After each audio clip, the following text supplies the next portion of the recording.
यवतमाळ जिल्ह्यातील काळी वनपरिक्षेत्रात पुन्हा एकदा वन्यजीव शिकारीची धक्कादायक घटना समोर आली आहे। पोखरी घाट परिसरात नीलगायीची निर्घुण शिकार केल्याने परिसरात खळबळ उडाली आहे। मिळालेल्या माहितीनुसार सोमवारी मध्यरात्रीच्या सुमारास अज्ञात शिकाऱ्यांनी सापळा लावून नीलगाय पकडली आणि धारदार शस्त्रांनी तिची हत्या केल्याचा प्राथमिक अंदाज व्यक्त केला जात आहे। मंगळवारी सकाळी स्थानिक नागरिकांना पोखरी शिवारातील घाट परिसरात नीलगायीचा मृतदेह अस्ताव्यस्त अवस्थेत आढळून आला। मृतदेहाची पाहणी केली असता शिकाऱ्यांनी नीलगायीचे पाय, पोटातील अवयव आणि मोठ्या प्रमाणात मांस कापून नेल्याचे दिसून आलेत। या घटनेमुळे परिसरात मोठी खळबळ उडाली असून वन विभागाच्या कार्यक्षमतेवर प्रश्नचिन्ह निर्माण झाले आहेत। या प्रकरणाबाबत काळी वनपरिक्षेत्राचे रेंजर सम्राट मेश्राम यांना विचारणा केली असता त्यांनी या घटनेबाबत माहिती नसल्याचे सांगितले।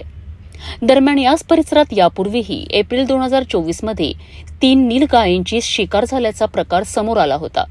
त्यावेळी स्थानिक गुन्हे शाखेने कारवाई करत 7 आरोपींना अटक केली होती। दरम्यान पुन्हा एकदा घडलेल्या या घटनेमुळे वन्यजीव संरक्षणाबाबत वन विभागाच्या कार्यपद्धतीवर प्रश्न उपस्थित होत आहेत।